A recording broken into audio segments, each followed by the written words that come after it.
Bonjour et bienvenue. Si tu veux découvrir plus de vidéos, pense à t'abonner et à activer la cloche. La sobriété, la porte secrète de la puissance spirituelle, l'appel du chemin. Mon frère, mon ami, sache ceci dès le commencement. Toute personne peut entrer dans la spiritualité, mais peu acceptent la discipline qui la fait durer.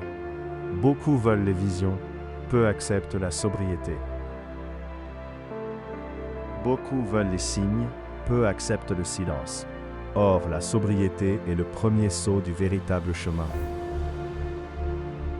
Ce que je vais te transmettre n'est pas une morale. Ce n'est pas une interdiction. Ce n'est pas une punition. C'est une clé ancienne, connue des sages, transmise de bouche à oreille et souvent oubliée dans le bruit du monde. Qu'est-ce que la sobriété spirituelle? La sobriété spirituelle n'est pas seulement ne pas boire, ne pas consommer, ne pas abuser. La sobriété est un état intérieur.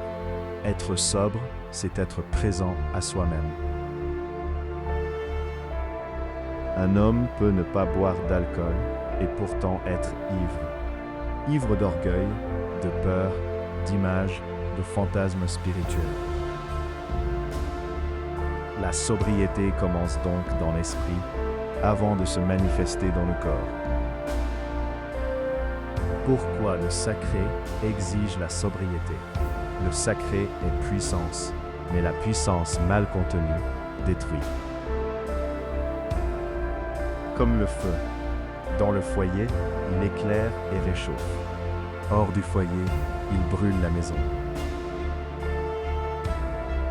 La sobriété est le foyer du feu spirituel.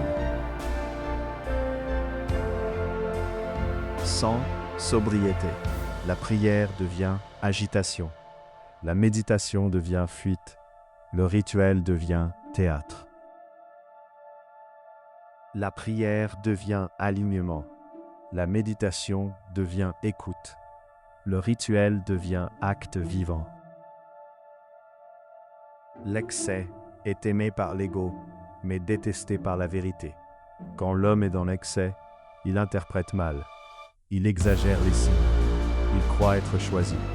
La confusion spirituelle est plus dangereuse que l'ignorance. Pourquoi? Parce que l'ignorant sait qu'il cherche, mais le confus croit qu'il a trouvé. La sobriété protège contre cette illusion. Toutes les traditions sérieuses enseignent ceci. Le corps est le support de l'âme. Un tambour fissuré ne donne pas un son juste.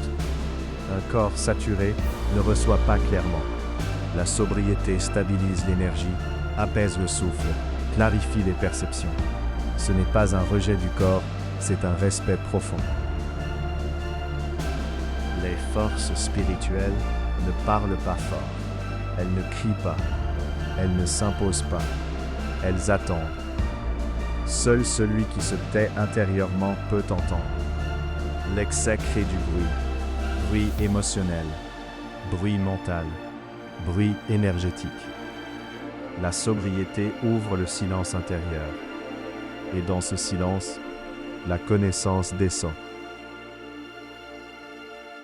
La sobriété casse l'orgueil spirituel. Elle rappelle à l'homme qu'il est apprenant, qu'il est en chemin, qu'il n'est pas au centre. Sans humilité, la spiritualité devient domination. Le savoir devient arme. Le sacré devient prétexte. La sobriété maintient l'homme à sa juste place. Certains disent que l'excès est nécessaire pour toucher l'invisible. Ceci est une demi-vérité dangereuse. Oui, certaines traditions utilisent des transes contrôlées, mais toujours sous cadre, sous transmission et sous maîtrise. Sans cadre, l'excès n'ouvre pas les portes, il ouvre les blessures. Plus l'homme avance sur le chemin, plus il devient responsable. Responsable de sa parole, de son influence, de son énergie. à un être spirituel instable fait plus de dégâts qu'un homme ordinaire. La sobriété est une protection pour les autres. Observe les sages. Ils parlent peu, ils agissent juste, ils ne forcent rien. La puissance véritable est retenue, comme l'eau dans un barrage. La sobriété est ce barrage. Celui qui refuse la sobriété cherche la lumière sans accepter la clarté. La sobriété ne t'enlève rien. Elle t'ancre, elle t'affine, elle te protège. Elle ne te rend pas faible, elle te rend juste. Marche lentement. Respire profondément. Parle peu. Observe beaucoup. Et laisse le sacré venir à toi. Car ce qui est vrai n'a pas besoin d'excès pour se révéler. Merci d'avoir regardé cette vidéo. Si elle t'a plu, mets un like, abonne-toi et partage-la.